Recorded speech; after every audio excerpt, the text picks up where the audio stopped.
السلام عليكم ورحمة الله وبركاته. إن الحمد لله نحمده ونستعينه ونستغفره ونعوذ بالله من شرور أنفسنا ومن سيئات أعمالنا من يهده الله فلا مضل له ومن يضلل فلا هادي له وأشهد أن لا إله إلا الله وحده لا شريك له وأشهد أن محمدا عبده ورسوله صلى الله تعالى عليه وعلى آله وصحبه وسلم تسليما كثيرا. يا أيها الذين آمنوا اتقوا الله حق تقاته ولا تموتن إلا وأنتم مسلمون.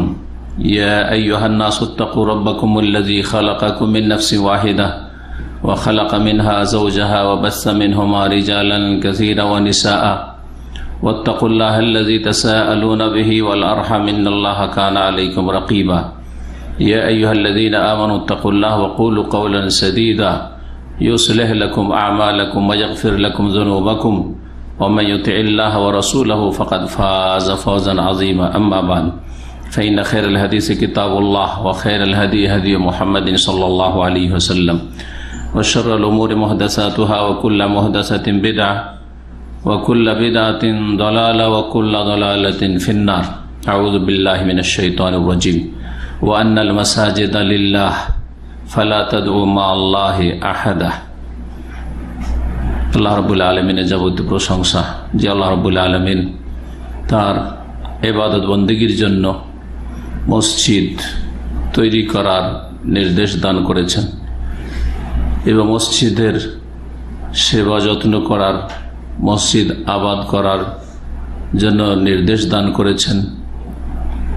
যে আল্লাহ রাব্বুল আলামিনের ইবাদত বন্দেগী তাওহীদ ভিত্তিক শিরক মুক্ত ইবাদত মসজিদেই হয়ে থাকে। সালাত এবং সালাম নাযিল হোক মুহাম্মদুর রাসূলুল্লাহ সাল্লাল্লাহু আলাইহি সাল্লামের উপর, যিনি হিজরতের পরে মদিনায় এসে সর্বপ্রথম যে কাজটি করেছেন সেটা হচ্ছে মসজিদ নির্মাণ। এর মাধ্যমে বোঝা যায় যে মসজিদের ইসলামে কত গুরুত্ব রয়েছে। সুতরাং মসজিদের হেফাজত করা, মসজিদ আবাদ করা, মসজিদের সেবা যত্ন খেদমত করা, এটা হচ্ছে মুমিন মুসলিমের পরিচয়। আর মসজিদের ক্ষতি সাধন করা, মসজিদ নির্মাণ হতে না দেওয়া বা মসজিদ ভেঙে ফেলা বা মসজিদে যেতে বাধা সৃষ্টি করা, এই সমস্ত কাজগুলি মুসলিমের নয়। এসবগুলি ইসলামের শত্রুদের কাজ। হয় অজ্ঞতায় তারা শত্রু, আর না হলে জেনে শুনে তারা ইসলামের শত্রু। শত্রু দুই রকম আছে, অজ্ঞতার কারণে শত্রু আছে, অবুঝ বুঝে না সেই জন্য ভালো কথা কাজের শত্রুতা করে। আর যারা বুঝে কিন্তু অন্ধত্বের কারণে, ধর্মান্ধ হওয়ার কারণে, গোঁড়ামির কারণে, সংকীর্ণতার কারণে, এই সমস্ত এছাড়াও আরো বহু কারণ হইতে পারে, অহংকারের কারণে হয়তো মসজিদের ক্ষতি সাধন করে। আজকের আলোচনায় বিষয়বস্তু হচ্ছে মসজিদ বিরান করা, ধ্বংস করার কুপরিণাম এবং তার সাথে সাথে মসজিদে যেতে বাধা সৃষ্টি করে যে কোনো কারণে হোক না কেন। কেউ যদি মসজিদে যেতে কোনো মুসলিমকে বাধা দান করে তাহলে তার কোরআন সুন্নায় কি শাস্তি রয়েছে। আর যা কিছু বাংলাদেশে গতকালকে ঘটেছে, যেটা অমুসলিমদের পক্ষ থেকে আশা করা যায় না। এইরকম কাজ কোনো অমুসলিম মানব জাতির ইতিহাসে ইহুদিরা করেছে কিনা আমার জানা নেই, খ্রিস্টানরা করেছে কিনা আমার জানা নেই, হিন্দুরা করেছে কিনা, জি কোনো সওয়াবের কাজ মনে করে করেছে কিনা এটা আমার জানা নেই। সে রাজনৈতিক উদ্দেশ্যে করতে পারে, কিন্তু সেটা পুণ্যের কাজ, সওয়াবের কাজ মনে করে কোনো হিন্দু করে নাই। যেটা সম্ভব হয়েছে এক শ্রেণীর ঘরের শত্রুদের দ্বারা। সুতরাং এই বিষয়ে আলোচনা করা অত্যন্ত জরুরি মনে করছি। আমাদের সামনে বেশ কিছু আয়াত রয়েছে, রাসূলুল্লাহ সাল্লাল্লাহু আলাইহি ওয়াসাল্লামের হাদিস রয়েছে। আমরা কোরআন সুন্নাহর ভিত্তিতে আলোচনা করব এবং এ সম্পর্কে প্রত্যেক স্তরের মানুষের যেসব করণীয় দিক রয়েছে সেগুলি তুলে ধরার চেষ্টা করব। প্রথম কথা, মসজিদ কার? মসজিদের মালিক কে? মসজিদের মালিক কোনো ব্যক্তি নয়, কোনো সমাজ নয়, কোনো সরকার নয়, স্বয়ং আল্লাহ রাব্বুল আলামিন। সূরা জিন আয়াত নম্বর 18 আল্লাহ রাব্বুল ইরশাদ করেছেন, ওয়ান্নাল মাসাজিদা লিল্লাহ, নিশ্চয় মসজিদগুলি সব হচ্ছে আল্লাহর। মসজিদের মালিক কে? আল্লাহ। জি হ্যাঁ, সুতরাং মনে রাখতে হবে যে আল্লাহ রাব্বুল আলামিন যে সম্পদের মালিক, সেটার হেফাজত অবশ্যই আল্লাহ করবেন। জি, আল্লাহ রাব্বুল আলামিন মসজিদের মালিক। এই জন্য মসজিদগুলিকে বিশেষভাবে বৈতুল্লাহ বা বাইতুল্লাহ বলা হয়। আর সবচেয়ে শ্রেষ্ঠ মসজিদ কাবা ঘরকে সমস্ত আমাদের দেশের মানুষ, যারা শিক্ষিত অশিক্ষিত সকলে জানে বাইতুল্লাহ। কাবা ঘরকে কি বলা হয়? বাইতুল্লাহ বলা হয়। প্রত্যেকটি মসজিদ হচ্ছে বাইতুল্লাহ বিশেষভাবে। এটা হচ্ছে আল্লাহর সাথে সম্মানজনক সম্পৃক্ততা। অথচ আল্লাহর জমিন সবটাই আল্লাহর, আমাদের বাড়িঘর সবকিছু আল্লাহর, কিন্তু আমাদের বাড়িঘর এগুলিকে আমরা আল্লাহর সাধারণত বলি না, যদিও আল্লাহর।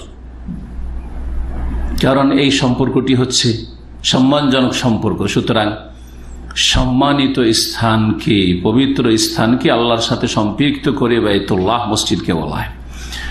মহান আল্লাহ বলছেন, ওয়ান্নাল মাসাজিদা লিল্লাহ, নিশ্চয় মসজিদ হচ্ছে আল্লাহর। আর মসজিদের উদ্দেশ্য হচ্ছে তৌহিদ প্রতিষ্ঠা করা, তৌহিদ আল্লাহর একত্ব ভিত্তিক ইবাদতবন্দি করা, একমাত্র আল্লাহর ইবাদতবন্দি করা, আল্লাহর সাথে যাতে করে শরীক স্থাপন না করা হয়। মসজিদে শিরক হবে না, মসজিদ আবাদকারীদের আকীদা আমলে কথাই শিরক থাকবে না, মসজিদের যারা সংরক্ষণকারী মুসলিম দাবিদার তারা কখনো শিরককারী হতে পারে না। কবর মাজারেরও খেদমত করছে আর মসজিদেরও খেদমত করছে, এটা হইতে পারে না, অসম্ভব কথা, বড় অজ্ঞতা তাদের। মসজিদ হচ্ছে আল্লাহর। এই জন্য আল্লাহ রাব্বুল বলছেন এই তৌহিদের ভিত্তিতে যে ইবাদত হইতে হবে, তাই বলছেন তারপরে ফালা তাদউ মা আল্লাহি আহাদা, সুতরাং আল্লাহর সাথে অন্য কাউকে ডেকো না।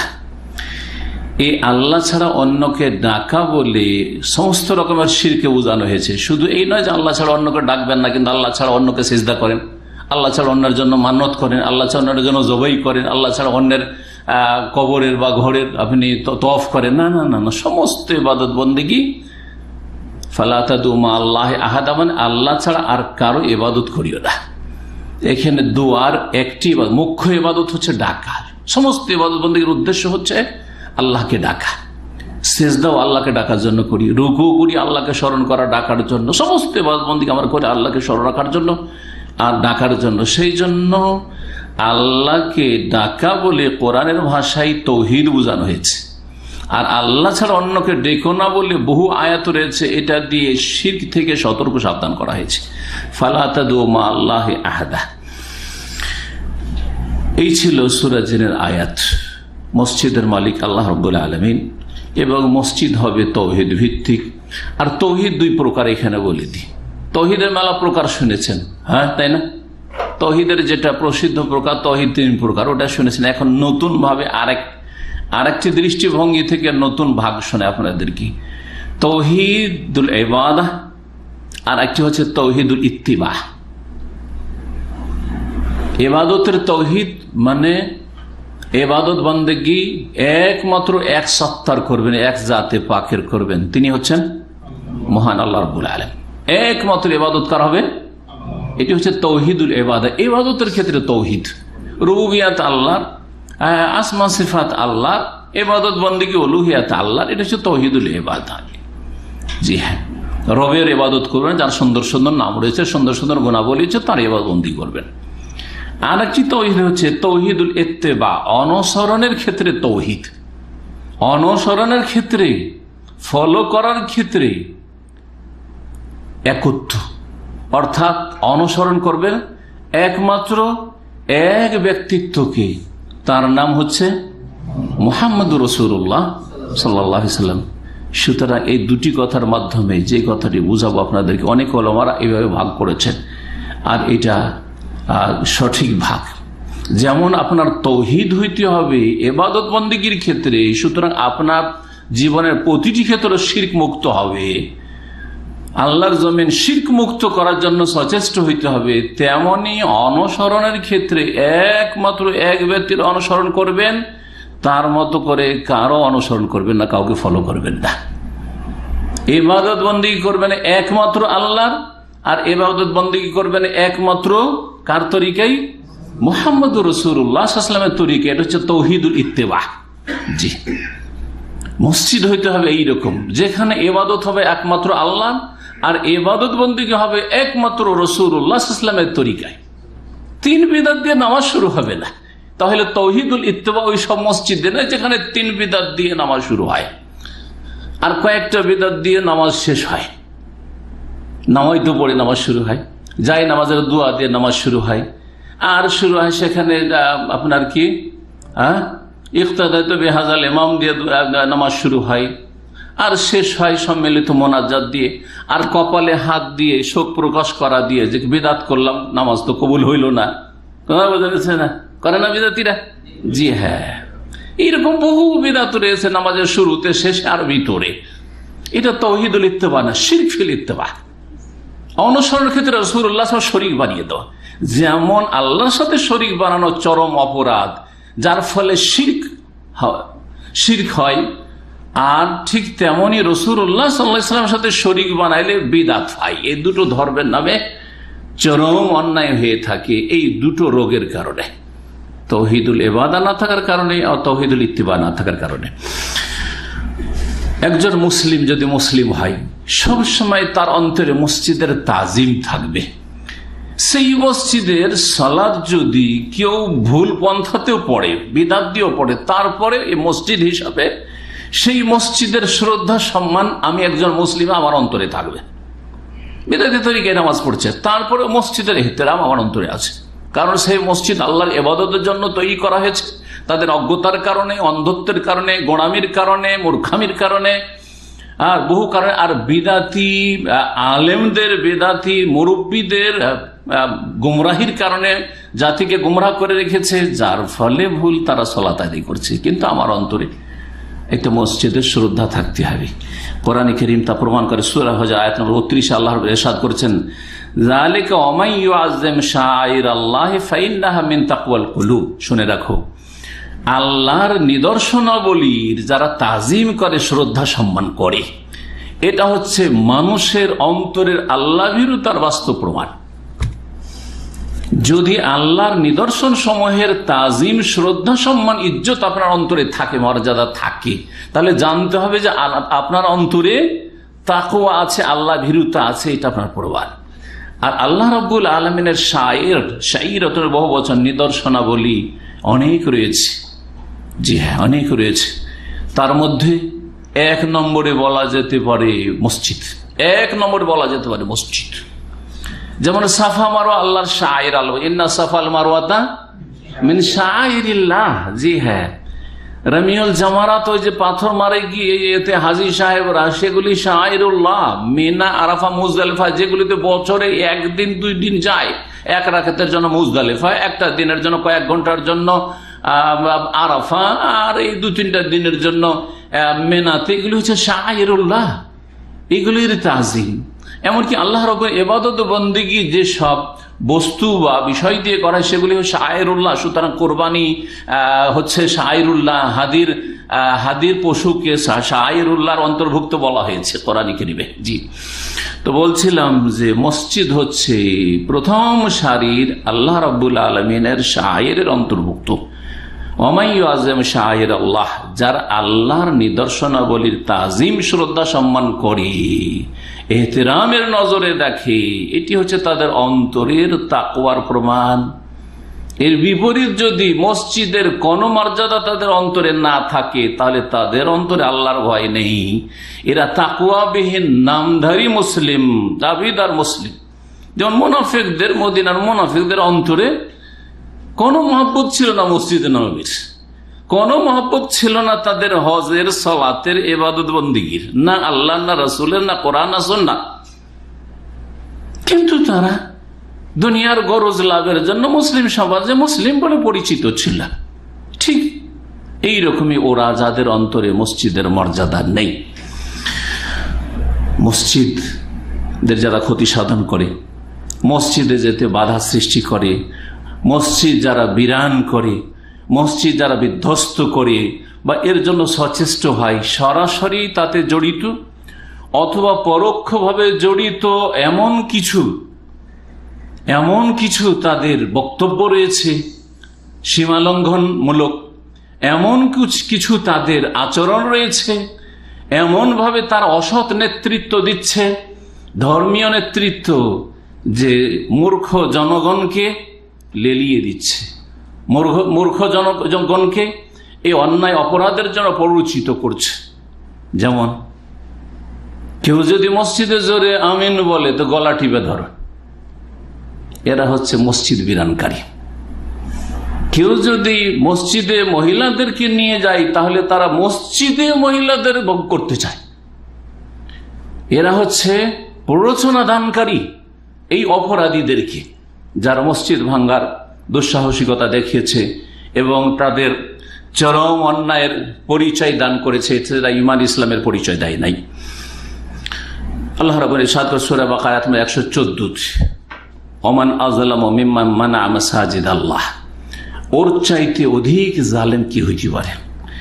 ওর চাইতে বড় জালেম অন্যায়কারী কে হইতে পারে?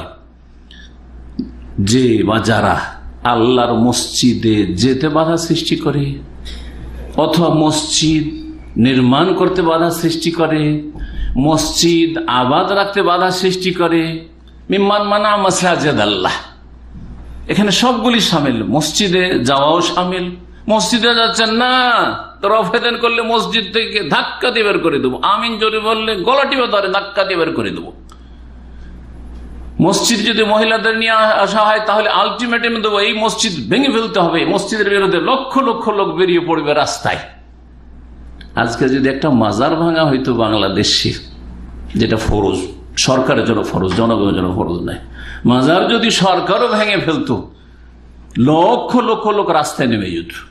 জি হ্যাঁ, আর কোরআন সন্না ভিত্তিক, তৌহিদ ভিত্তিক, সন্না ভিত্তিক মসজিদ ভাঙা হয়েছে। একজন লোকেরও একটা কোন রকমের এই রকমের বক্তব্য নেই যা দিয়ে প্রমাণ করবে যে আমরা মসজিদের খাদেম, আমরা জাতিতে মুসলিম, আমরা ইসলামের সংরক্ষক, আমরা মসজিদের মহাফেজ, হেফাজতকারী। এর প্রমাণ নেতৃস্থানীয় ব্যক্তি থেকেও শোনা যাচ্ছে না। আর তার আগে শুনতে চাইছি ধর্মগুরুদের থেকে, মুসলিম ধর্মগুরুদের থেকে, যারা শিরক বিদআতের পৃষ্ঠপোষকতা তো করছে, কিন্তু মসজিদ সম্পর্কে নীরব থেকে তারা সমর্থন জানাচ্ছে যে কাজটা খুব ভালো হয়েছে। আল্লাহ তাদের দলে সামিল করবেন এইসব অপরাধীদেরকে যারা নীরব হয়ে রয়েছে ধর্মগুরুরা। জি, আল্লাহ ইরশাদ করছেন ওর চাইতে বড় জালেম কারা? যারা আল্লাহর মসজিদে বাধা সৃষ্টি করে। মসজিদ বানাতে চায় না, মসজিদ বানাতে দেবো না। মসজিদ বানানো হয়েছে না, মসজিদ রাখতে দেবো না। মসজিদে ওদেরই মসজিদে, ওদের নেতৃত্বে মসজিদ পরিচালিত, সেই মসজিদে কেউ গিয়ে তাদের সাথে সামান্য পার্থক্যের সাথে, কিছু সুন্নতের পার্থক্যের সাথে, অথবা তারা কিছু বিদাত করে, সেই বিদাতগুলি করতে চাইলে পার্থক্যের সাথে সালাত আদায় করতে চায় না, মসজিদে এদেরকে ঢুকতে দেব না। এইরকম কাজ যারা করবে ওদের চাইতে বড় জালেম আর কেউ নেই। আল্লাহ বলছেন কি জন্য মসজিদে বাধা সৃষ্টি করে? তারা মসজিদকে অপরাধ করতে, চুরি করতে গেছে, না মসজিদ নাপাক করতে গেছে? আইয়ুযকারা ফিহা ইসমুহু, যেখানে আল্লাহর নাম স্মরণ করার উদ্দেশ্যে তারা যেতে চাইছে, যেখানে মসজিদ তৈরি তারা করেছে আল্লাহর নামের জিকির আজকারের জন্য। ফরজ জিকির আজকার হচ্ছে সালাত, 5 ওয়াক্ত সালাত আদায় করার জন্য। ওয়াসাফি খারাবিহা, মসজিদে বাধা সৃষ্টি করে, মসজিদ বানাতে বাধা সৃষ্টি করে, মসজিদ রাখতে বাধা সৃষ্টি করে, ভেঙে ফেলবো। আর মসজিদ বিরান করার জন্য তারা প্রয়াস চালাল। মসজিদ বিরান করার জন্য, মসজিদ ধ্বংস করার জন্য যারা চেষ্টা চালালো, অপপ্রয়াস তাদের রয়েছে, যেইভাবে হোক না কেন, যেমন বললাম সরাসরি হোক অথবা এই যে নীরব বোবা শয়তানের ভূমিকা পালন করে হোক।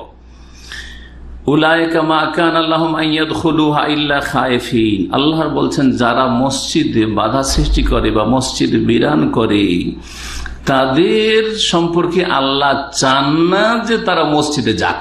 এরা মসজিদে যাওয়ার অধিকার রাখে না, এরা মসজিদ আবাদ করার অধিকার রাখে না।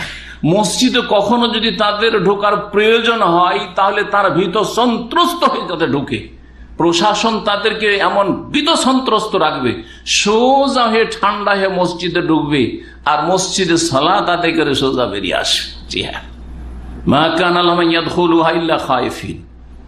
শাস্তিগুলি শুনে দেখো, আল্লাহ রাব্বুল বলছেন লাহুম ফিদ দুনিয়া খিজিয়ুন, যারা মসজিদ অনাবাদ করে, মসজিদকে ধ্বংস করে অথবা মসজিদ বানাতে বা মসজিদ সংরক্ষণ করতে, মসজিদ আবাদ করতে বাধা সৃষ্টি করে, কারো মসজিদে বাধা দান করে, মসজিদ রাখতে দিতে চাই না, এদের জন্য দুনিয়া এবং আখিরাতের শাস্তি। দুনিয়ার শাস্তির কথা আল্লাহ প্রথম শোনাচ্ছেন, কারণ দুনিয়া মানুষ বেশি ভালোবাসে, আখিরাতে যা হবে হবে কোনো বড় নেই এই অপরাধীদের। কিন্তু দুনিয়ার যদি ক্ষতি হয় তখন ভালো করে হুঁশ আসবে যে কাজটা চরম অন্যায় করেছি, যার সংশোধনের আর সুযোগ নাই যখন আযাবে ইলাহি নেমে আসবে। লাহুম ফিদ দুনিয়া খিজিয়ুন, আল্লাহ বলছেন ওদের জন্য দুনিয়াতে রয়েছে লাঞ্ছনা। আল্লাহ তাদেরকে লাঞ্ছিত করবেন, অপদস্থ করবেন, জলিল করে দেবেন, তাদেরকে আল্লাহ রাব্বুল আলামিন একেবারে নিচে নামিয়ে দেবেন। খিজিয়ুন ফিল হায়াতিদ দুনিয়া, দুনিয়াতে আল্লাহ রাব্বুল আলামিনের পক্ষ থেকে তাদের জন্য রয়েছে লাঞ্ছনাকর আযাব। ওয়ালাহুম ফিল আখিরাতি আযাবুন আযীম, এবং পরকালে তাদের জন্য মহাশাস্তি রয়েছে। পরকালের শাস্তি, মহাশাস্তি রয়েছে মাত্র কয়েকদিন, তারপরে পাড়িয়ে দিতে হবে সবাইকে।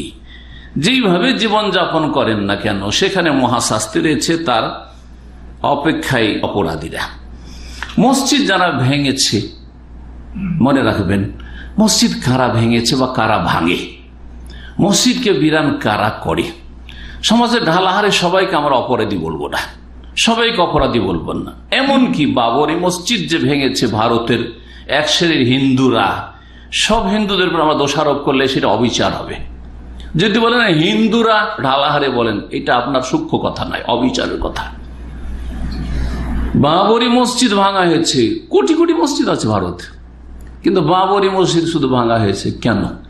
এটা পলিটিক্যাল ইস্যু, রাজনৈতিক স্বার্থ হাসিলের জন্য বিজেপি, আরএসএস, বজরং দল, শিবসেনা, এইরকমই যতগুলি চরমপন্থী হিন্দু সংগঠন রয়েছে, জঙ্গি সংগঠন রয়েছে হিন্দুদের, জি হ্যাঁ, জালেম সংগঠন রয়েছে, আর তাদের সংখ্যা হিন্দু জনগণের তুলনায় অনেক কম, সামান্য। তারা তাদের রাজনৈতিক উদ্দেশ্যের কারণে দেশের মূর্খদেরকে, মূর্খ হিন্দুদেরকে দেখানোর জন্য যে দেখো আমরা কিছু করে দেখাইলাম, আমরা কিছু করে দেখালাম, রাম জন্মভূমিতে রাম মন্দির তৈরি করে দেখাবো, সুতরাং আমাদেরকে ভোট দাও, অন্যদেরকে দিও না, আমরা তোমাদের স্বার্থে কাজ করছি, রাজনৈতিক উদ্দেশ্য। তারা কিন্তু শুরুতে বলেছে সবের জন্য কোন কাফের মসজিদ ভাঙবে না, যেটা পুণ্যের কাজ করে আসলাম। যদি করে থাকে তাদের পার্থিব কোনো এরকম উদ্দেশ্য আছে। কিন্তু বাংলাদেশে যে মসজিদ ভাঙলো বিদাতিরা একেবারে সবের কাজ মনে করে। ওয়াহুম ইয়াহসাবুন আন্নাহুম ইহসিনুনা সুন্নাহ, কে বেশি অপরাধী? যারা ধর্ম মনে করে মসজিদ ধ্বংস করেছে তারা বেশি অপরাধী না? দুনিয়ার লোভ লালসার কারণে স্বার্থ হাসিলের জন্য মসজিদ ভেঙেছে, অপরাধী, বড় অপরাধী। কিন্তু তার চেয়ে বড় অপরাধী যারা ধর্মীয় রং দিয়ে এবং ধর্মের জন্য এই মসজিদ ভেঙে তার আল্লাহকে রাজি করবে আশা করে বসে আছে, জাহান্নামে যাবে। মসজিদ ভেঙে দিয়ে তারা নবীর শাফাত পাবে আশা করে বসে আছে, তাই না? মসজিদ ভেঙে দিয়ে তারা জান্নাতে যাবে এই আশা করে বসে আছে। এরা চরম অপরাধী, এদের মতো অপরাধী পৃথিবীতে খুঁজে পাওয়া যাবে না। এরা হচ্ছে তারা। মসজিদ যারা ভেঙেছে তারা হানাফি মযহাবের লোক, কিন্তু সকল হানাফি ওই রকম অপরাধী নয়। সকল হানাফি এর ওপর আমরা দোষ চাপাবো না, এরকম কথা কেউ আমরা লিখবো না, আমাদের ভাইরা লিখবো না, লিখলে অন্যায় অবিচার হবে, আর বলবো না, বললে অন্যায় হবে। তবে হানাফি সমাজের এই গোঁড়া লোকেরা, এক সেই লোকেরা, এই চরমপন্থী যারা আসল জঙ্গি, যারা আসল তালেবান, যারা হচ্ছে আসল এরাই হচ্ছে আপনার যাদেরকে বলা হবে যে সন্ত্রাসী, এরা হচ্ছে আসল সন্ত্রাসী। যারা আল্লাহর ঘরের বিরুদ্ধে সন্ত্রাস করে তারা সন্ত্রাসী যদি না হয়, তো একজন মানুষকে শুধু খুন করলে সন্ত্রাসী হয়? একজন মানুষকে খুন করলে সন্ত্রাসী, তার চাইতে বড় সন্ত্রাসী হচ্ছে আল্লাহর মসজিদকে যারা খুন করে, শহীদ করে। সুতরাং এরা হচ্ছে সমাজের সন্ত্রাসী, যারা নকল হানাফি। আসল হানাফি হইলে এই কাজ করতো না। আর এদের পৃষ্ঠপোষক যে বেদাতি মোল্লা দোয়াতুন আলা আবওয়াবে জাহান্নাম, নবী সাল্লাল্লাহু আলাইহি ওয়াসাল্লাম সহিহ বুখারী হাদিস, জাহান্নামের দরজায় দাঁড়িয়ে দাঁড়িয়ে ডাক দিচ্ছে জাহান্নামের দিকে যে সব মোল্লারা, তারা যে পৃষ্ঠপোষকতা করেছে এরা হচ্ছে অপরাধী, এরা নকল হানাফি, এরা আসল হানাফি নয়। আসল হানাফি কারা, এর উপর এখন আলোচনা করা আরো জরুরি হয়ে গেছে। এর উপর অনেক আগে, আজকে থেকে 15 বছর আগে একটা আলোচনা করেছিলাম, যেটা ভিডিওতে আসেনি, আর অনেক রিকোয়েস্ট আমার কাছে এসে আছে। আসল হানাফি কারা একটা আলোচনা হবে, আসল মজহাবি কার আলোচনা হবে ইনশাআল্লাহ। মজহাব যদি মজহাব হিসাবে নেওয়া যায়, মজহাব যদি মজহাব হিসাবেও নেন, তো মজহাবের কিতাবের ফতুয়া হইল যে 4 মজহাবই স্বীকৃত, কথা ঠিক না? হানাফি কিতাবে আছে কিনা যে 4টাই মজহাব হক? 4টা মজহাব হক কিনা, না একটা হক আর সবগুলি বাতিল? এই কথা কোনো কিতাবে পাবেন না কিন্তু হানাফিদের। তাহলে যদি ধরেন এই মারখা হানাফি হয়, কারণ মজহাব তাদের কাছে যেহেতু ফরজ, যদি ফরজই হয় তো 4-এর একটা ফরজ, তাই না? ওদের বিদাতি কিতাবগুলিতে আছে 4 মজহাব 4 ফরজ, তার মধ্যে একটা মানলেই চলে। আছে না নেই? আছে না নেই? জি হ্যাঁ। তাহলে এক মজহাব মানলেই চলে। হানাফি মজহাবে রফায়দান নেই, আমিন জোরে নেই, আর বুকে হাত বাঁধা নেই, তাই না? হ্যাঁ, আর কিছু বিদাত আছে আজকালকার প্রচলিত হানাফিদের নামাজে, আর অন্যরা শাফিরা অথবা আহলে হাদিসরা যে নামাজ পড়ে তাদের রফায়দান আছে। রফায়দান শুধু আহলে হাদিস করে, রফায়দান শাফি মজহাবে আছে, হাম্বলি মজহাবে আছে, মালিকি মজহাবে আছে, আমিন জোরে আছে, বুকে হাত বাঁধা আছে, হাম্বলি মজহাবে আছে, শাফি মজহাবে আছে, আহলে হাদিসদের কাছে আছে। যখন তাদের মজহাব বলছে যে এই 4 মজহাবের কোন এক মজহাব মানার ফুল স্বাধীনতা আছে, আছে না নেই? তারপরে যেই মসজিদে রফায়দান হচ্ছে, আমিন জোরে হচ্ছে, বুকে হাত বাঁধা হচ্ছে, এই জন্য না মসজিদ ভাঙা। তাহলে ধর্মীয় স্বাধীনতাটা কোথায়? শুধু মুখে, শুধু হানাফি মজহাবের কিতাবে। আর এই মোল্লারা রচিত করেছে জাতিকে যে আমিন কেউ জোরে বললে মানে শাফি মজহাবের আমল করলে মসজিদ ভেঙে দাও, আর রফায়দান করলে আমাদের হানাফি মজহাব বেঁচে থাকার অধিকার আছে, আর শাফি মালিক মজহাবের বেঁচে থাকার অধিকার নেই, সুতরাং মসজিদ ভেঙে দাও। জি হ্যাঁ, এরা হচ্ছে অপরাধী। সকল হানাফি অপরাধী নয়, তবে এই অন্যায়ের ওপর যারা নীরবতা পালন করেছে, যারা বোবা হওয়ার ভূমিকা পালন করেছে, তারা অবশ্যই অপরাধী। আল্লাহ রাব্বুল আলামিন এজন্য বলেছেন, ঢালাহারে কাউকে অপরাধী বলিও না। মুসা আলাইহিস সালামের জাতি সম্পর্কে সূরা আরাফের আয়াত 181 আল্লাহ বলছেন, অমিন কওমে মুসা উম্মাতুন ওয়ামিমান খালাকনা উম্মাতুন ইয়াহদুনা বিল হক ওয়া বিহি ইয়াদিলুন, 181 নম্বর আয়াত সূরা আরাফ। আর 159 নম্বর আয়াতে মুসা আলাইহিস সালামের কওম সম্পর্কে, বনি ইসরাইলদের সম্পর্কে, ইহুদীদের পূর্বপুরুষদের সম্পর্কে আল্লাহ বলছেন, সকল বনি ইসরাইল খারাপ নয়। অমিন কওমে মুসা আলাইহিস সালামের সম্প্রদায় এমন লোক আছে, ইয়াহদুনা বিল হককে, হক দিয়ে তারা রাস্তা দেখায়, সত্য কথা রাস্তা দেখায়, ওয়াবিহি ইয়াদিলুন, হক দিয়ে তারা বিচার করে, সত্য দিয়ে বিচার করে। অমিম্মান খালাকনা, সারা পৃথিবীর সমস্ত মানব জাতি সম্পর্কে আল্লাহ বলছেন, যে কোনো জাতির মধ্যে, সম্প্রদায়ের মধ্যে উম্মাতুন, একটা দল আছে, ইয়াহদুনা বিল হক ওয়া বিহি ইয়াদিলুন, যারা হক কথা রাস্তা দেখায় আর হক কথা দিয়ে তারা ফায়সালা করে। সুতরাং সকলে অপরাধী নয়, তবে অপরাধী কারা সেটা আমার আলোচনায় বুঝতে পেরেছেন। মসজিদ ভাঙা যে অপরাধ, আর মসজিদ ভাঙা শুধু নয়, বরং যেই উপাসনালয়গুলিতে ভ্রান্ত ইবাদত উপাসনা হচ্ছে সেগুলিরও সংরক্ষণের কথা আল্লাহ কোরআনে বলেছেন।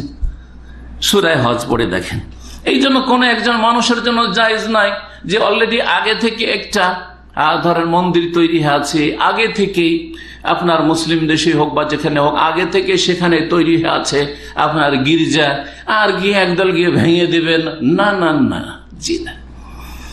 আল্লাহ রাব্বুল আলামিন তাই বলছেন সূরা হজের আয়াত নম্বর 40-এ, ওয়ালাউলা দাফউল্লাহিন নাসা বা'দাহুম বিবা'দ, যদি আল্লাহ রাব্বুল আলামিন একদল মানুষকে দিয়ে আর একদল মানুষকে প্রতিহত না করতেন, মানুষের মধ্যে সবার মধ্যে কিছু না কিছু ক্ষমতা আছে, কম থাকার বেশি থাক, যদি এইরকম কোন অন্যায় কাজ করে তো প্রতিহত করার জন্য, প্রতিবাদ করার জন্য ক্ষমতা আছে।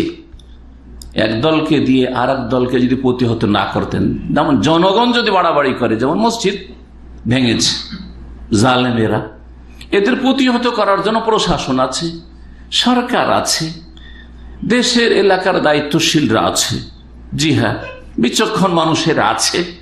আল্লাহ বলছেন ওয়ালাউলা দাফউল্লাহিন নাসা বা'দাহুম বিবা'দ, যদি আল্লাহ রাব্বুল আলামিন এক শ্রেণীর মানুষকে দিয়ে আর এক শ্রেণীর মানুষকে প্রতিহত না করতেন, জালেমদেরকে প্রতিহত আল্লাহ যদি না করতেন, যারা নাই পরায়ণ তাদেরকে দিয়ে লাহুদ্দিমাত সাওয়ামিউ, তাহলে যারা সংসার ত্যাগী খ্রিস্টান, যারা নিজের একটা ঘর তৈরি করে, কক্ষ তৈরি করে, সেখানে নির্জনে উপাসনা করছে, সংসার ত্যাগীরা, বৈরাগীরা এইরকম করতো খ্রিস্টানদের, সাওয়াম এগুলোকে বলা হয়। ও বিয়াউন, এবং চার্চ গির্জাগুলিকে বিধ্বস্ত করে দেওয়া হইতো, এই সংসার ত্যাগীদের উপাসনালয়কে বিধ্বস্ত করে দেওয়া হইতো। ও সালাওয়াতুন, আর ইহুদিদের ধর্মশালাকে বিধ্বস্ত করে দেওয়া হতো, এইরকমই হিন্দুদের, এইরকমই বৌদ্ধদের সবকে ধ্বংস করে দেওয়া হতো। মাসাজিদু, আর মসজিদ বিধ্বস্ত করা হইতো, আল্লাহ বলছেন। তাহলে আল্লাহ রাব্বুল আলামিন এসব বিধ্বস্ত করা, এসবের ক্ষতি সাধন করা পছন্দ করেন না, যার ফলে আল্লাহ রাব্বুল আলামিন এক দলকে দিয়ে আর এক দলকে প্রতিহত করেন বা দমন করেন, নির্মূল করেন। এই কথা কোরআনে কারীমে উল্লেখ করেছেন। মসজিদ বলতে গিয়ে আল্লাহ বলছেন ইউযকারু ফীহা ইসমুল্লাহি কাসীরা, যেই মসজিদে বা মসজিদগুলিতে আল্লাহর নাম খুব বেশি বেশি স্মরণ করা হয়, আর সত্যিকার অর্থে তৌহিদের ভিত্তিতে আর অনুসরণের ভিত্তিতে, আল্লাহর দিক নির্দেশনা ভিত্তিক, আল্লাহ যেইভাবে ইবাদতবন্দি করতে বলে, যেইভাবে আল্লাহকে স্মরণ করতে বলেছেন, যদি কোথাও ইবাদত হয় সেটা হচ্ছে আল্লাহর মসজিদ। ওয়ালা ইয়ানসুরান্নাল্লাহু মান ইয়ানসুরুহু, যারা আল্লাহর সাহায্য করে আল্লাহ অবশ্যই তাদের সাহায্য করবেন। সুতরাং কেউ যদি মসজিদের সাহায্য করে, আল্লাহ অবশ্যই ওই ব্যক্তি, জাতি, সমাজ এবং সেখানকার শাসককে আল্লাহ সাহায্য করবেন। আর যদি অসহায় ছেড়ে দেয়, মসজিদের উপর জুলম অত্যাচার করা হইল, মসজিদ শহীদ করা হইল, আর অসহায় তাদেরকে ছেড়ে দেয় কোনো ব্যক্তি, সমাজ অথবা দেশ আর সরকার প্রশাসন, তাহলে আল্লাহ তাদেরকে লাঞ্ছিত অবশ্যই করবেন। আল্লাহর কাছে সকলের বিচার রয়েছে। মসজিদ এমন একটি জায়গা, পবিত্র স্থান, যেখানে আল্লাহ সকলকে সমান অধিকার দিয়েছেন। আমার মহল্লার মসজিদ অথবা আমার নেতৃত্বে মসজিদ পরিচালিত, আর আপনারা বাইরে থেকে সালাত আদায় করতে এসছেন, আমার সামান্য বেশি আপনাদের চাইতে অধিকার নেই, সকলের অধিকার সমান। কোরআনে কারীমের সূরা হজের আয়াত নম্বর 25 আল্লাহ রাব্বুল এই বিষয়টি বলেছেন, ইন্নাল্লাযীনা কাফারু ইয়াসুদ্দুনা আন সাবিলিল্লাহ, নিশ্চয় যারা কুফরি করেছে এবং আল্লাহর রাস্তায় বাধা সৃষ্টি করে, ওয়াল মসজিদে হারাম, মসজিদে হারামে যেতে বাধা সৃষ্টি করে। আমার আলোচনার একটি দিক হচ্ছে যেমন মসজিদ ধ্বংস করার বা মসজিদ ভেঙে ফেলার পরিণাম শাস্তি, তেমনি মসজিদে যেতে বাধা সৃষ্টি করা। মসজিদের নামাজ পড়তে, এই তুই আমাদের মতন নামাজ পড়েছিস, তোকে মসজিদে নামাজ পড়তে দেবো না, আমাদের এরপর আর মসজিদে আসবি না, এরপরে আর আমাদের মসজিদে আসবি না। আল্লাহ তাদের সম্পর্কে বলছে ইয়াসুদ্দুনা আন সাবিলিল্লাহ, এর আল্লাহ রাস্তায় বাধা সৃষ্টি করে, মসজিদে হারামে যেতে বাধা সৃষ্টি করে। মসজিদে হারামে যেতে বাধা সৃষ্টি কারা করতো? মসজিদে হারামের পাশে রাসূলুল্লাহ সাল্লাল্লাহু আলাইহি ওয়াসাল্লাম সালাত আদায় করছেন, সিজদায় অবনত হয়েছেন, উটের ভুঁড়ি কারা চাপিয়েছিল? কারা চাপিয়েছিল? মক্কার কাফের মুশরিকেরা। মসজিদ ভেঙে ফেলেনি, কিন্তু মক্কার কাফের মুশরিকেরাও এত বড় অপরাধ করেনি যে মসজিদ ভেঙে ফেলে দেবো। বরং মসজিদ থাক, কিন্তু মসজিদের চারিদিকে আমরা মূর্তি পূজা করব, মসজিদ হারাম থাক, বাস নামাজ পড়তে দেব না, তাই না? এক আল্লাহর ইবাদত করতে দেব না। তাহলে যারা মসজিদ ভেঙেছে তারা মক্কার কাফেরদেরকে ছাড়িয়ে গেছে। জি, ভালো করে বুঝেন বিষয়টি। জি, মক্কার কাফেররা মসজিদে যেতে বাধা সৃষ্টি করত, মসজিদে এক আল্লাহর ইবাদত করতে বাধা সৃষ্টি করত। শিরকি ইবাদত করা অসুবিধা নেই, উলঙ্গ হে নারী পুরুষ তফ করা অসুবিধা নেই, তাদের মতো করে ধর্মকর্ম করা অসুবিধা নেই। আল্লাহ বলছেন মসজিদ এমন একটি জায়গা, বিশেষ করে মসজিদে হারাম। মসজিদে হারাম বলে এখানে সমস্ত মসজিদেরই হুকুম এটা। আল্লাহ বলছেন সেখানে যারা সেখানকার বাসিন্দা, মক্কার বাসিন্দা, মসজিদের পাশের প্রতিবেশী, জি হ্যাঁ, মসজিদ সেই মহল্লার লোক, ওয়ালবাদ আর বহিরাগত মানুষ, বাইরে থেকে কোন এক সময় সালাত আদায় করার জন্য মসজিদে এসছে, নামাজ পড়ার জন্য এসছে, সওয়াআন, সমান সমান হক, সমান হক। মক্কার লোকের মসজিদে হারামে যতটা অধিকার আছে, সারা দুনিয়ার কোন একটা কাফের দেশ থেকে যদি কেউ জাপান থেকে আসে, ইউরোপ কানাডা থেকে আসে, তবুও তার অতটাই অধিকার আছে মসজিদ হারাবে। এ কথা বলার অধিকার নেই যে তুই বাইরে থেকে এসছিস, আমরা আগে বসবো তারপর তুই বসবি, প্রথমে এই জায়গাটা আমার, অথচ আগে বসে গেছেন আপনি। না, শুধু মসজিদের ক্ষেত্রে, মেনার ক্ষেত্রে রাসূলুল্লাহ সাল্লাল্লাহু আলাইহি ওয়াসাল্লাম বলছেন মেনা মোনাফুমান সাওয়া, মেনা যে আগে চলে আসবে ওটাই তার জায়গা, যে যেখানে এসে বসে যাবে আর সেখানে খেমা তাঁবু লাগিয়ে দিবে সেটাই তার জায়গা। এ হচ্ছে ইসলাম। মসজিদে বাধা সৃষ্টি করে, মসজিদ যেতে বাধা সৃষ্টি করে, এদের সম্পর্কে আল্লাহ আরো বলেছেন সূরা বাকারা 217 নম্বর আয়াতে। কথা লম্বা হয়ে যাচ্ছে, সময় শেষ। আল্লাহ বলছেন ইয়াসআলুনাকা আনিশ শাহরিল হারাম, লোকেরা জিজ্ঞাসা করছে শাহরে হারাম, চারটা যে হারাম মাস, এগুলির মাসলা, কেতাল ওতে লড়াই করাটা কেমন? হ্যাঁ, আল্লাহ বলছেন যে ঠিক আছে, কেতালুন ফি কাবীর, লড়াই করা তো অন্যায় কাজ এই সম্মানিত মাসগুলিতে, যদিও বিষয়টি পরে রহিত হয়ে গেছে। ওলামারা বলছেন ওয়াসাদ্দুন আন সাবিলিল্লাহ ওয়া কুফরুম বিহি, এবং আল্লাহর রাস্তায় বাধা সৃষ্টি করা, আল্লাহর সাথে কুফরি করা। ওয়াল মসজিদিল হারাম ওয়াসাদ্দুন আন সাবিলিল্লাহ ওয়াল মসজিদিল হারাম, আল্লাহর রাস্তায় বাধা সৃষ্টি করা আর মসজিদে হারামে যেতে বাধা সৃষ্টি করা। ওয়া ইখরাজু আহলিহি মিনহু আকবার ইনদাল, আর মক্কার মুসলিমদেরকে ইসলামের কারণে তাদেরকে সেখান থেকে বিতাড়িত করা, যে তোদের থাকার এখানে অধিকার নেই, যেমন মক্কার কাফেররা করেছিল। আল্লাহ বলছেন আকবার ইনদাল্লাহ, মানুষকে খুন করার লড়াই চাইতে বড় অপরাধ, মারামারি করার চাইতে বড় অপরাধ। আর এটি হচ্ছে এমন ফিতনা, অল ফিতনা তো আকবার মিনাল কতল, আর সবচেয়ে বড় ফিতনা শিরক, শিরক খুনের চাইতে বড় অপরাধ। এখন আমি কিছু নসিহতমূলক কথা বলবো বিভিন্ন স্তরের মানুষদের জন্য। প্রথম নসিহতমূলক কথা বলবো বাংলাদেশের দায়িত্বশীল লোকদের উদ্দেশ্যে, যারা প্রশাসনে রয়েছে, যারা ক্ষমতায় রয়েছে, সরকার, তাদেরকে বলবো, আর তার সাথে সাথে যারা দেশে ধর্মীয় নেতা, রাষ্ট্রীয় নেতা নয় কিন্তু ধর্মীয় নেতা, দেখেন রাষ্ট্রীয় নেতার চাইতে বেশি মসজিদ, মাদ্রাসা, ইসলামিক প্রতিষ্ঠানগুলির ক্ষেত্রে প্রভাব বিস্তার করে রয়েছে কারা? যারা ধর্মীয় নেতা। যারা ধর্মীয় নেতা, সে কোরআন সুন্নাহ অনুসারী হোক অথবা একবার নিছক বিদাতি হোক, আর যে কোনো তরিকার লোক হোক, ইসলামের দোহাই দিলেই ধর্মীয় নেতা হওয়াটা খুব সহজ। কারণ বাঙালি জাতি ইসলাম পছন্দ করে আর ইসলামকে ভালোবাসে, সুতরাং ইসলামের দোহাই দিয়ে যা কিছু বললেই চলে। ইসলাম সরাসরি নিজেরা অধিকাংশ শিখবে না, আর হুজুরেরা যা বলবে সেটাই ইসলাম, যতই বড় শিরকি কুফরি আকীদায় শিখাক না কেন। এই হচ্ছে আমাদের দেশের জনগণের অবস্থা অধিকাংশ, যদিও কিছু লোকের আলহামদুলিল্লাহ চোখ খুলেছে। এখন এই উপদেশ আমার তাদের জন্য, দু একটা হাদিস তাদেরকে শোনাবো যে তাদের কি গুরু দায়িত্ব রয়েছে।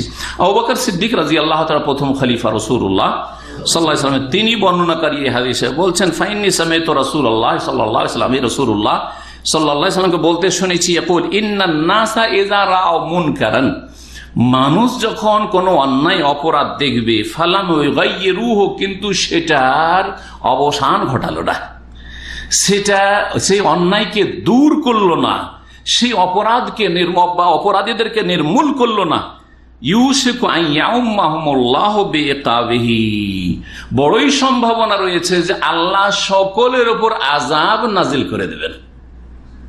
একদল মসজিদ ভাঙলো, আর একদল ধর্মীয় নেতা, ধর্মগুরু, বিদাতি হুজুররা, আকাবেরিন সব, জি বুজুর্গানে দিন দেশের সব, এরা নীরব হয়ে বসে আছে, সমর্থক হয়ে বসে আছে, আর ভিতর ভিতর খুব আনন্দিত। তাদের ক্ষমতা ছিল এই অন্যায়ের প্রতিবাদ করার, কিন্তু প্রতিবাদ করল না। এইরকম প্রশাসনে যারা আছে তাদের ক্ষমতা ছিল বা ক্ষমতা আছে প্রতিবাদ করার এবং প্রতিহত করার, বল প্রয়োগ করে তার বল প্রয়োগ করতে পারবে। অন্যায় নির্মূল করার 3টি স্তর রয়েছে। কয়টি স্তর রয়েছে?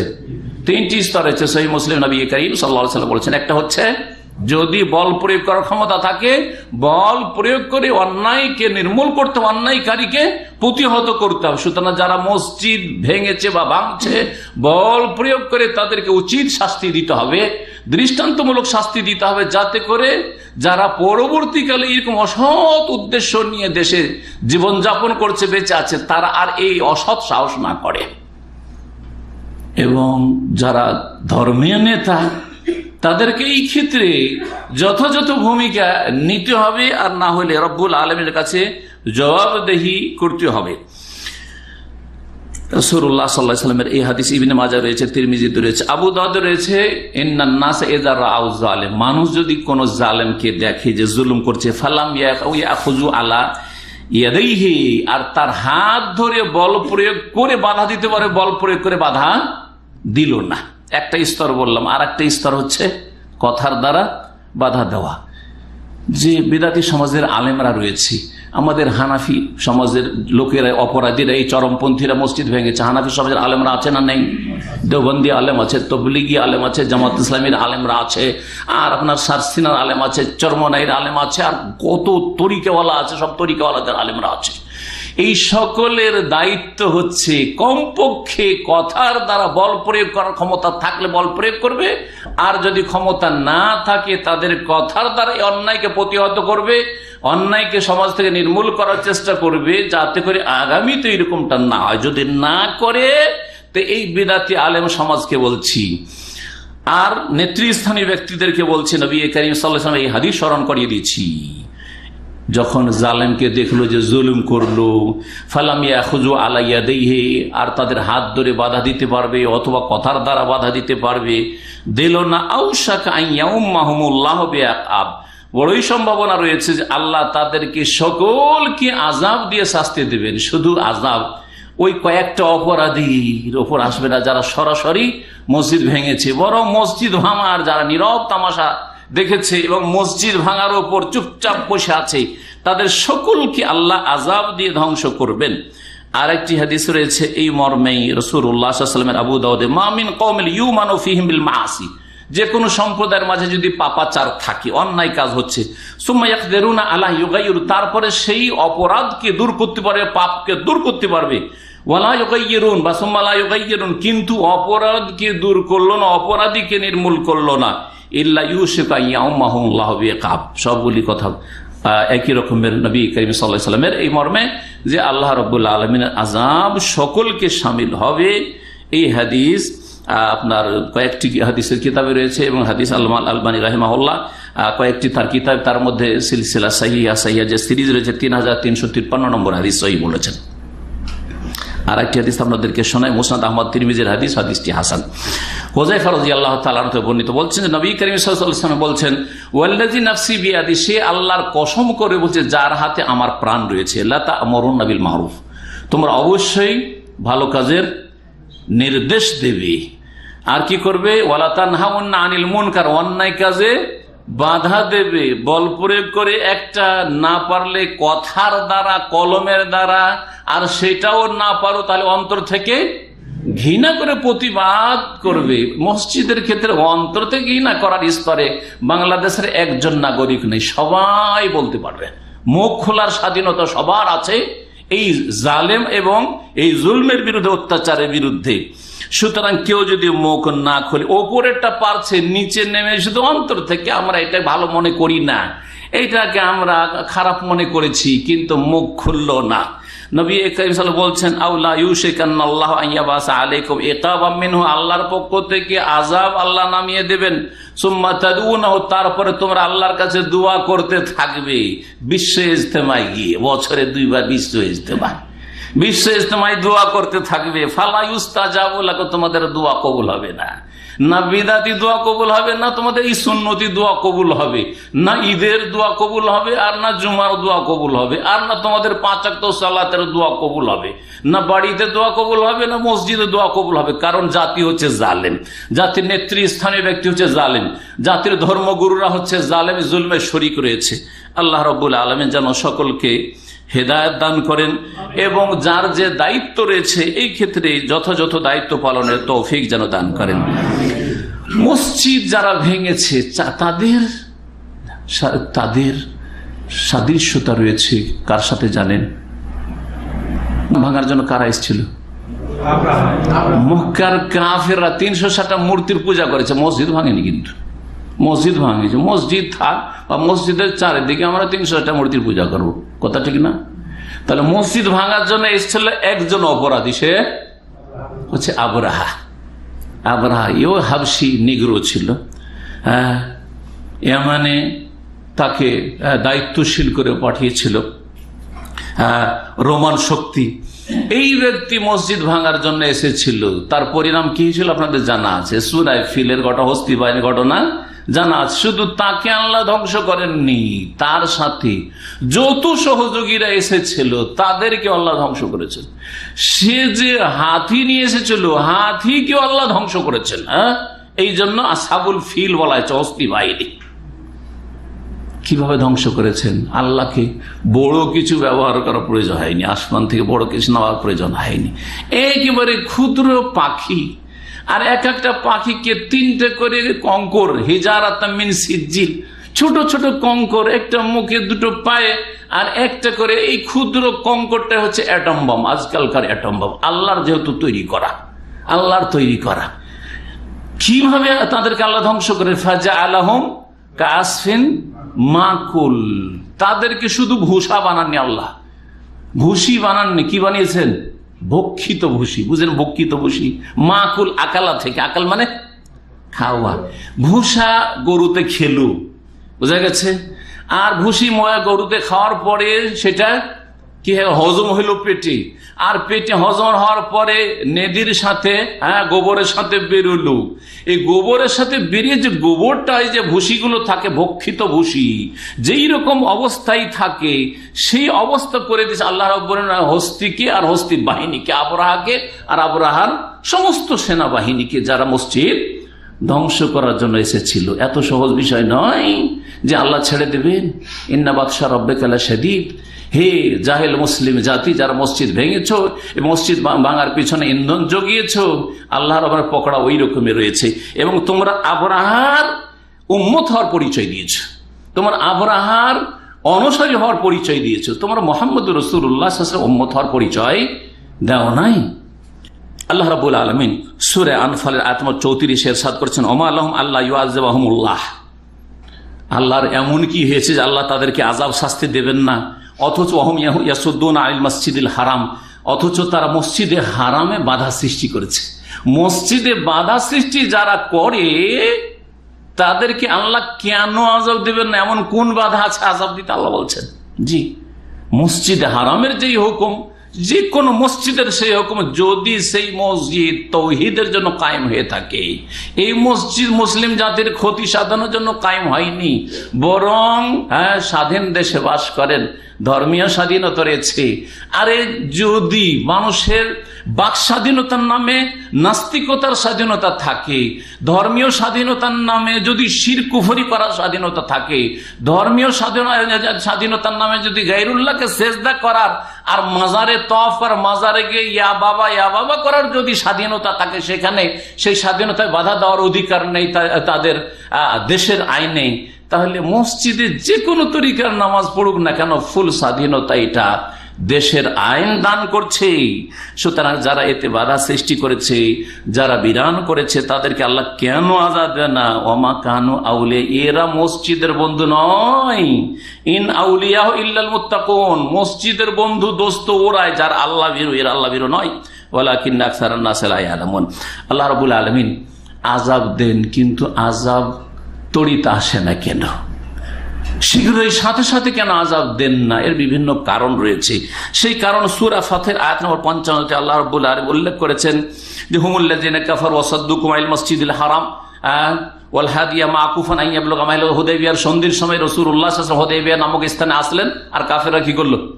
বাধা দিল, যেতে দেব না, মসজিদে ঢুকতে, মক্কায় ঢুকতে দেব না, মসজিদে হারামে ঢুকতে দেব না। দিলেন। আল্লাহ বলছেন যে আমি তো আযাব নামিয়ে দিতে পারতাম, আর তোমাদেরকে উৎসাহিত করতাম, তোমাদেরকে নির্দেশ দিতাম যে লড়াই করো, লড়াই করো, আর তোমাদের সাহায্যের জন্য আসমানি সাহায্য আমি নামিয়ে দিতাম। আল্লাহ করতে পারতেন না? বদরে ফেরেশতা নামিয়েছেন, আল্লাহ কি সাহায্য করতে পারতেন না হুদায়বিয়ার সন্ধিতে? কেন করলেন যে মক্কাতে লড়াই শুরু হোক, মুসলিমরা ঢুকে পড়ুক গায়ের জোরে, আর একটা লড়াই শুরু হয়ে যাক? কেন আল্লাহ চাইলেন না? বলছেন ওয়ালাউলা রিজালুম মুমিনুন নিসা মুমিনাত, ওর মাঝখানে কিছু মুমিন পুরুষ মুমিন নারীরা আছে।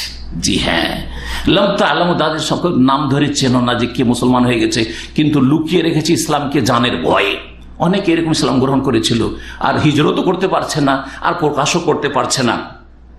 আনতাতাউহুম, তাদেরকে তোমরা দলে দিবে না জেনে, ফাতুসিবাকুম মিনহুম মাররাতুন বিগাইরি, তোমাদের না জানার কারণে তোমরা দোষারোপ তোমাদের উপর হবে যে দেখো দেখো মুসলিমকে খুন করেছে, আর তোমরা অপরাধী হয়ে যাবে। সেই জন্য এটা একটা উদ্দেশ্য। আর একটা হচ্ছে লিইউদখিরাল্লাহু ফি রাহমাতিহি মাইয়াশা, আল্লাহ যাকে চাইবেন রহমতে দাখিল করবেন, এই রাস্তাটাও খোলা আছে। আল্লাহ কোনো জাতিকে, জালেম জাতিকে ধ্বংস করেন না। কেন আল্লাহর আযাব নেমে আসে না মসজিদ ভাঙলো তারপরেও? কারণ আশেপাশে সবাই অপরাধী না, কিছু ভালো মানুষ আছে, আযাব আসলে আবার সবাই পিছা যাবে। আল্লাহ এটা চান না। 2 নম্বর কথা, এই যে অপরাধীগুলি রয়েছে, হতে পারে আজকের অপরাধী কালকে হেদায়েত হয়ে যেতে পারে, আবু সুফিয়ানের মতো, খালিদ বিন ওয়ালিদের মতো, ওই হিন্দ, যে আবু সুফিয়ানের স্ত্রী হিন্দের মতো হতে পারে না? পারে না? জি হ্যাঁ। আবার হতে পারে যে এই জালেম যারা মসজিদ ভেঙেছে তারা হেদায়েত হলো না, কিন্তু তার স্ত্রী হেদায়েত হয়ে গেল, তার ছেলে মেয়েরা হেদায়েত হয়ে গেল। হতে পারে না? পারে না? আবু জাহাল হচ্ছে এই উম্মতের, রাসূলুল্লাহ সাল্লাল্লাহু আলাইহি ওয়াসাল্লাম জামানার সবচেয়ে বড় ফেরাউন হাজিল উম্মাহ বলেছে রাসূলুল্লাহ সাল্লাল্লাহু আলাইহি ওয়াসাল্লাম। কিন্তু আবু জাহালের সন্তান ইকরামা বিন আবি জহল রাসূলুল্লাহ সাল্লাল্লাহু আলাইহি ওয়াসাল্লামের বিখ্যাত সাহাবী, শুধু মুসলিম নয়, সাহাবী। হতে পারে যারা মসজিদ ভেঙেছে এদের ঘরে ইসলামের দাওয়াত পৌঁছিবে, সহি ইসলামে তাওহীদ সুন্নাহর দাওয়াত পৌঁছিবে, আর আলহামদুলিল্লাহ পৌঁছে যাবে। বাধা দেওয়ার কোনো ক্ষমতা নেই।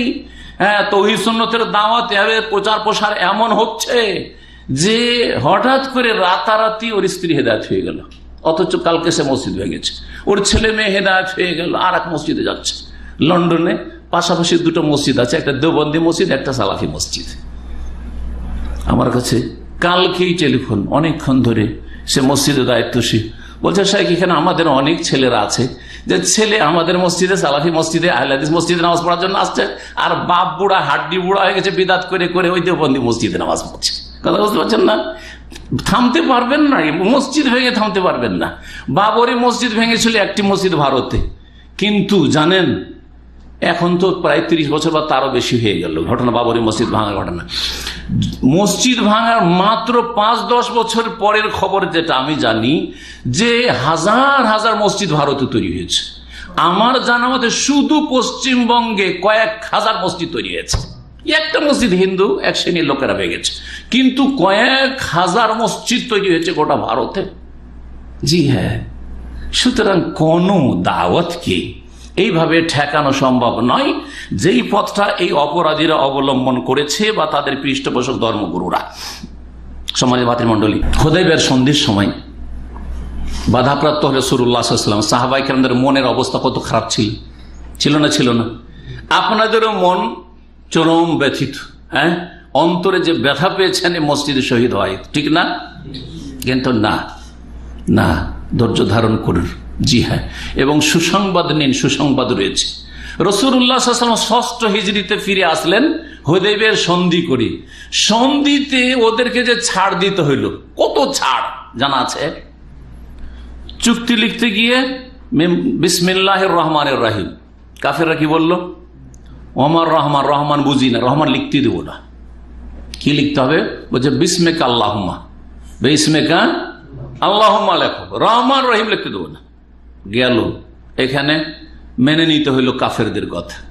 2 নম্বরে মিন মুহাম্মাদিন রাসূলিল্লাহ, মুহাম্মদ রাসূলুল্লাহ সাল্লাল্লাহু আলাইহি ওয়াসাল্লামের সাথে চুক্তি হচ্ছে মক্কার কুরাইশদের সাথে। না, আরে রাসূলুল্লাহ যদি মেনেই নিব তাহলে তোমাকে বাধাই কেন দেব? না, রসুল্লাহ মারা যাবে না। তাহলে কি লিখতে হবে? যে মোহাম্মদ বিন আবদুল্লাহ, আবদুল্লাহর ছেলে মোহাম্মদ লিখো। তাও রসুল্লাহ বললেন ঠিক আছে, ওটাও মানবো। ওমর রাদিয়াল্লাহু সাহাবায়ে কেরাম মানতে রাজি না, কিন্তু রাসূলুল্লাহ মানছেন, উপায় নেই, মানতেই হবে। আর কি? হ্যাঁ, আচ্ছা ঠিক আছে, চুক্তি হয়ে গেল, তো যেতে দাও। খালি হাতে আমরা এসছি, আমার কোনো অস্ত্র নিয়ে না, অস্ত্র খোলা কোনো অস্ত্র নিয়ে না, লড়াইয়ের জন্য আসেনি, উমরা করবো আর ফিরে যাব না। এই বছর আসতেই দেবো না, ফিরে যাও আগামী বছর, তাও 3 দিন, ব্যাস, আর ফিরে যাবে। কথা বোঝা গেছে কিনা? সব মেনে নিয়েছে রাসূলুল্লাহ সাল্লাল্লাহু আলাইহি ওয়াসাল্লাম। 6ষ্ঠ হিজরিতে বাধা দিল, 7ম হিজরিতে উমরাতুল কাযা হলো। হ্যাঁ, আর তারপরে হ্যাঁ চুক্তি হয়েছিল 10 বছরে। আল্লাহ বলছেন 10 বছর না, এত দেরিতে তোমাদের এতদিন চুক্তি থাকবে, আর তোমাদেরকে সুসংবাদ বাস্তবে প্র্যাকটিক্যালে দেখাবো না, আর তোমাদেরকে বিজয় দিতে এত লেট করব, এটা হবে না। 8ম হিজরি, মাত্র 2 বছর পরে কি হয়ে গেল? মক্কা বিজয় হয়ে গেল। চুক্তি ভঙ্গ করলো কারা? কাফেরেরাই। নবী করিম সাল্লাল্লাহু আলাইহি ওয়াসাল্লাম মুসলিমদের মিত্র গোত্রের উপর হামলা করে, খুন করে, তারাই চুক্তি ভঙ্গ করলেন। জি হ্যাঁ, সুতরাং এই ইতিহাস 1400 বছর পরে আবার বাংলাদেশে ফিরে আসতে পারে। আজকে মসজিদ ভাঙলো, কালকে 1-2 বছরের পরে দেখবেন যে সুসংবাদ। এই বিদাতের দেশ, এই সুফিজমের দেশ, এই পীর মুরিদের দেশ, 126 তরিকার দেশ, আর কবর মাজারের দেশ, 12 আউলিয়ার দেশ, তখন তৌহিদের দেশ, দৌলতুত তৌহিদ সৌদি আরবের মতো হবে, সুন্নাহর দেশ হবে। কথা বলছেন? তখন আর 12 আউলিয়ার দেশ, আর পীর সুফি সাধকদের দেশ, ওই সব ভাষা আর থাকবে না। তখন কোন ভাষা থাকবে?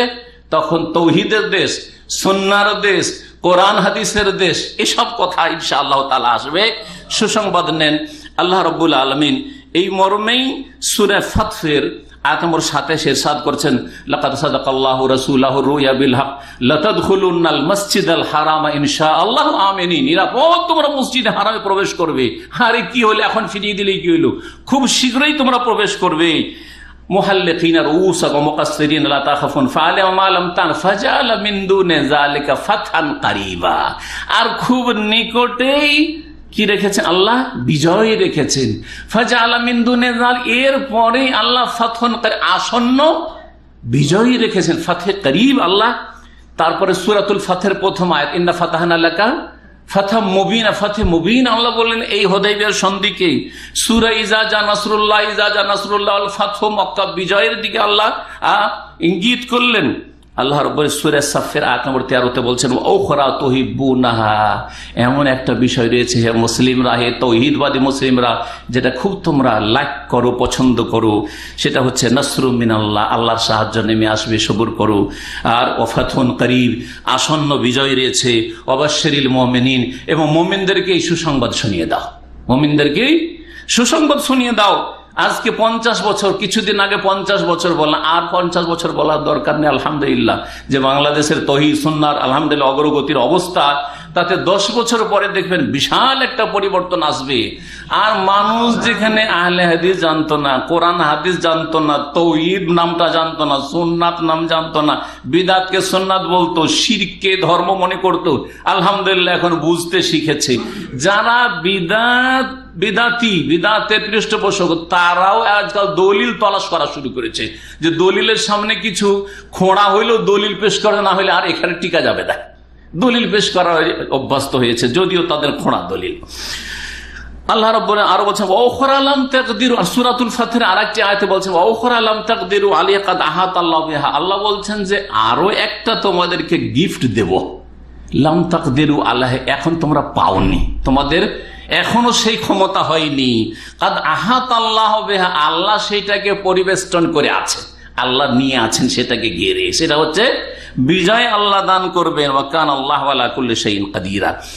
মসজিদের যারা মুসল্লি, সেখানকার বাংলাদেশে বরিশাল ভোলার, এবং মসজিদের যারা তৌহিদ সুন্নাহর অনুসারী ভাইয়েরা, মসজিদের প্রতিবেশী অথবা মসজিদের আশেপাশে যারা বসবাস করেন ভোলার সই আকিদার ভাইয়েরা, তাদের জন্য একটি নসিহতমূলক কথা বলবো।